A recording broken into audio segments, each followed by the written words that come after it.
مسلمان ناامید نمی شود. مسلمان هرگز امیدش را از دست نمی دهد،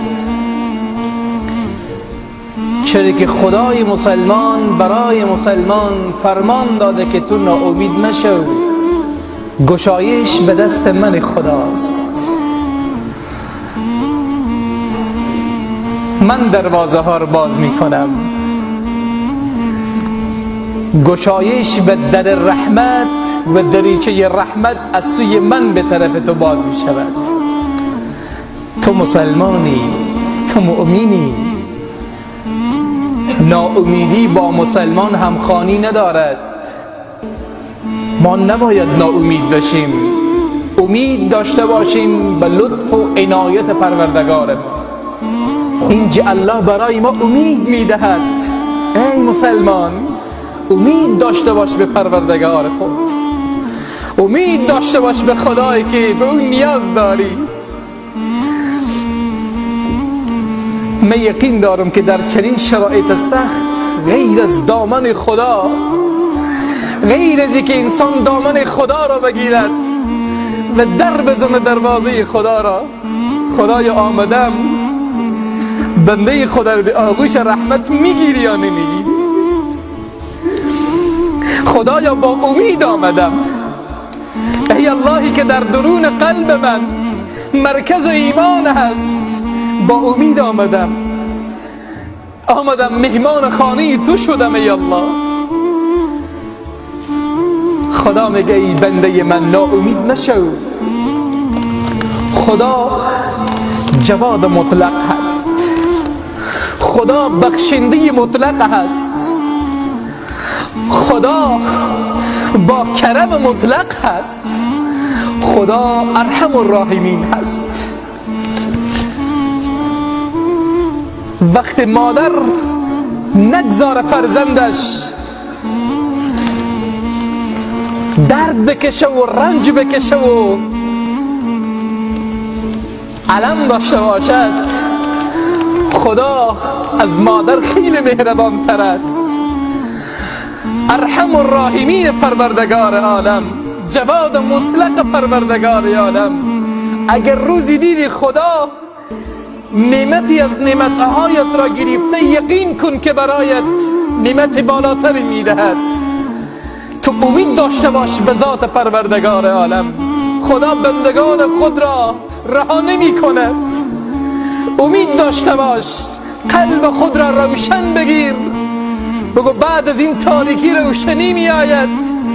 دریچه و روزنه امید از طرف خدا باز می شود. تو به این فضل و رحمت خدا امید داشته باش. تو خدا را داری مسلمان. کسی که خدا را داشت نمی هراسد، کسی که خدا در درون سینه‌اش بود از هیچی نمی ترسد. خداست در این سینه تو، خداست در این قلب تو، پس از هیچی نترس. با خدای خود اعتماد و باور بکن، با خدای خود توکل بکن و بدان که خدا وعده خلاف نیست. خدا هرگز وعده خود را زیر پا نمیزند.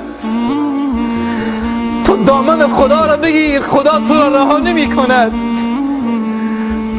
تو خدا را یاد کن، خدا تو را فراموش نمی کند.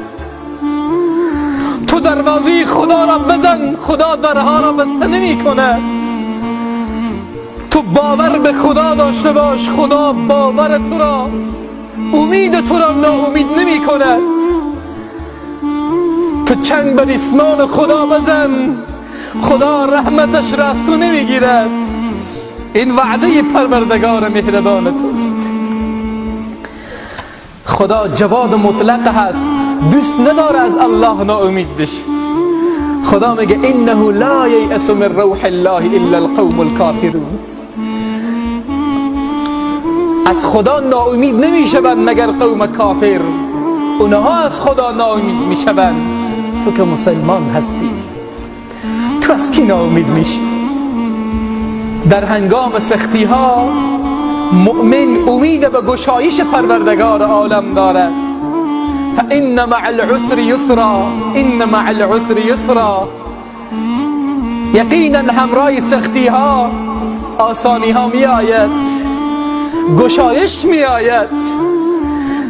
باز رحمت خدا بر سر بندگانش موج می زند. خدا اگر ویروس را آورده و هم به تقصیر گناهان بنی آدم، به تقصیر عمل کرده بنی آدم، خدا برای تو مژده می دهد بعد از سختی آسونی می آید، بعد از غم و درد و رنج و مصیبت و مشکلات فراوانی ها می آید. خدا میگه من مشکل تو بر می دارم. این مع العسر یسرا، همراه سختی آسونی می آید. خدا میگه به من امید داشته باش، در درون از امواج غمها و مصیبت ها دست تو را میگیره. تو به من امید داشته باش. وقتی ناامید شدی از هر طرف درها بسته شد، دروازه بر در بزن.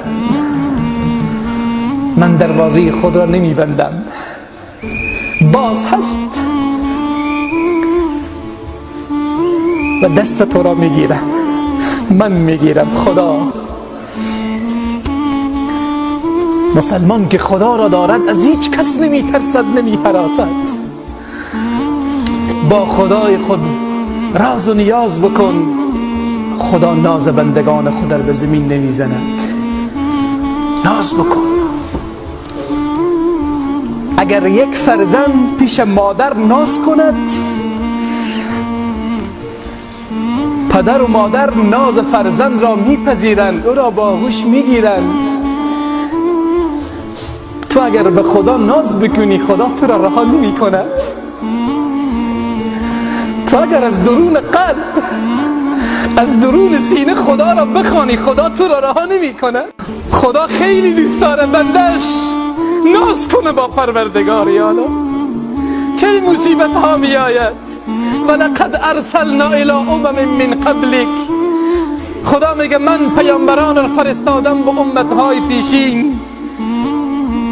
فاخذناهم بالبأساء والضراء لعلهم يتضرعون. اونها را به مشکلات و مصیبت ها و آفات گرفتار کردم تا به سوی خدا تضرع و زاری بکنن، تا از خدا غافل نشوند. و من برای شما مسلمان ها بگم تا بندگان با خدای خود ناز بکنن. این دست ریت بالا بکنی به حضور خدا، ناز بکنی. بگی خدایا بی کسم، خدایا بیچاره‌ام، خدایا جز هیچ کسر ندارم. ای الله این دستای من تو نگیری کی میگیرد؟ ای الله تو خدایی، تو کریمی، تو بخشنده‌ای، تو در قلب مایی. با خدای خود ناز بکنید. یقین داشته باشید، من یقین دارم که خدا